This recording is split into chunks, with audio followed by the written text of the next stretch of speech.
score 40-36. While Judge Barbara Perez has it 39-37. All for the winner by unanimous decision, the crown jewel.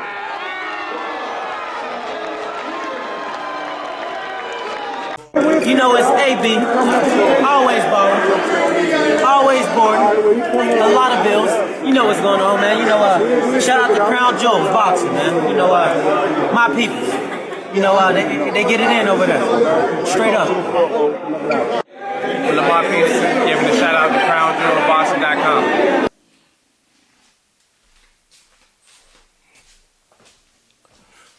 What's good, YouTube? Crown Jewel from Crown Jewel Boxing back with a gem. I hadn't had a chance yet, so I wanted to come on and respond to yesterday morning's fight between Cool Boy Steph and Monster Inoue. I want to talk about what's going on a lot on YouTube between Gervonta Tank Davis and Devin Haney.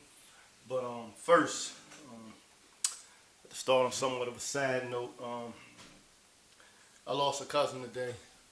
I'd like to do a ceremonial 10 count for my cousin Tracy. Rest in peace, cuz. A lot of great childhood memories. I'll never forget the time you put the van in gear and my dad had to run down the street and stop it before you went into traffic. But yeah, you know, rest easy, cuz. Love you, miss you.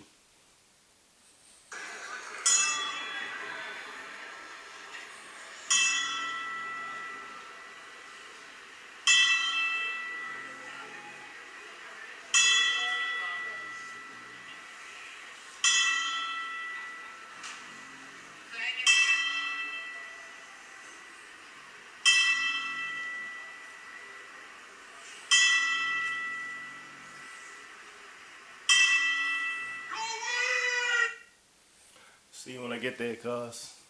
Alright, back to boxing. Everybody knows that follows me is well aware that I'm from about 45 minutes from Philly. You know, there's literally one road between where I'm from and Philly. One end is where I'm from, the other end is in Philly. So yes, I was supporting Cool Boy Steph and pulling for him in hopes that he would upset Monster Inoue.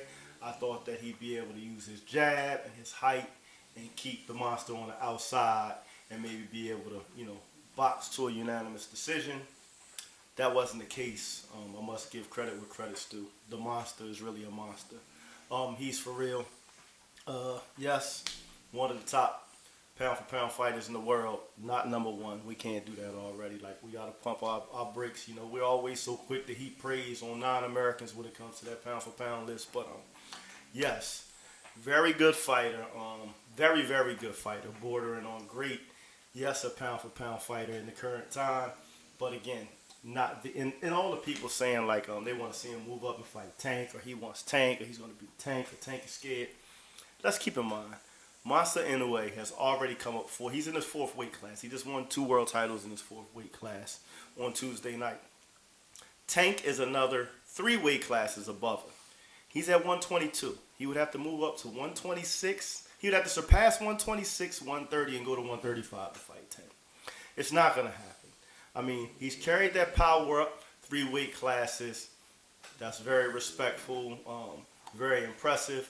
But to think that he's going to carry that power up 7 weight classes and be able to compete with a guy like Tank, who's punches like a middleweight, it looks like we got to slow down with that. You know what I mean? He just got the 122. And we're talking about him fighting one of the top pound-for-pound fighters in the world at 135. We got to stop. Also, Stephen Espinoza, it's widely reported that he came out and said that there were preliminary negotiations between Tank and Devin, and that they had reached out to Devin's team, and Devin's team let him know that they weren't interested in the fight. Now, we've had Bill Haney say that that didn't happen. We have Devin Haney say they never reached out to him but then deleted the tweet. So who do we believe? I can tell you exactly who to believe. Stephen Espinoza works for a corporation. He cannot go out and lie as an employee of that corporation that I'm sure would love an opportunity to sign Devin Haney. So he's not going to disrespect Devin Haney in any way or go out and lie on him and ruin his company's chances of signing Devin Haney, because that would be pretty detrimental to his career.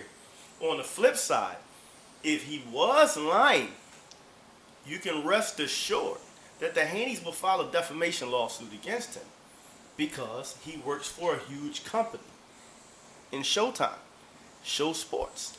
That could be a huge payday for them without them even getting in the gym. If he was actually out here defaming their character by saying that he proposed a fight to them and they didn't accept when it didn't happen. So trust me, this man is not risking his well-being or his way of making a living. He's not, risking his career in order to lie about a conversation between himself and the Haneys on whether or not they can make the fight. I interviewed him about a month ago, and he said then, that they had, reached out. They were, it was a possibility that they were going to make the fight and that there was talks. So, again, why would he lie? He's in a legal position where he can't lie. Because, again, if they lie on him, there's really nothing he can do because he works for a company that, with all due respect, would love to probably sign Devin. So he can't go after them for lying. So they're kind of free to lie on him because he's not a standalone entity. He works for a corporation.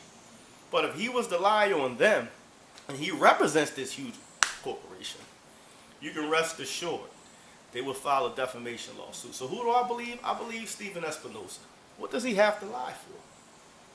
I'm sure for that fight to happen, they would have Devin sign a multi-fight deal with Showtime. He can't lose. He's going to have the winner and the loser either way. So why would he lie? He wouldn't. So, we got to stop with all the delusion. There's a lot of delusional fans. And like I said, I'm a fan of Devin Haney as well as Tank. I'm not as big of a fan as Devin as I am Tank. And partially because of moves like this, the way him and his father move. And again, Devin Haney said that they didn't reach out to him, but then he deleted the tweet. Why? Maybe because he knew it wasn't true. And like I said, I can almost guarantee it wasn't true. Because again, Stephen Espinoza is not legally in a position where he can lie on them. But they are in a position legally where they can lie on him without repercussion. That's all I have for y'all tonight. Again, congratulations to the Monster. To the listeners out there, I was wrong. I was pulling for Stephen Fulton. He couldn't pull it off, but it still shouts out to Stephen Fulton for daring to be great, crossing the pond, going over to Japan in hostile territory, and defending his titles against one of the best pound-for-pound fighters in the world. You came up short, but you will be back, champ. Until next time, keep your hands up, your chin down, your ass off the floor. Peace.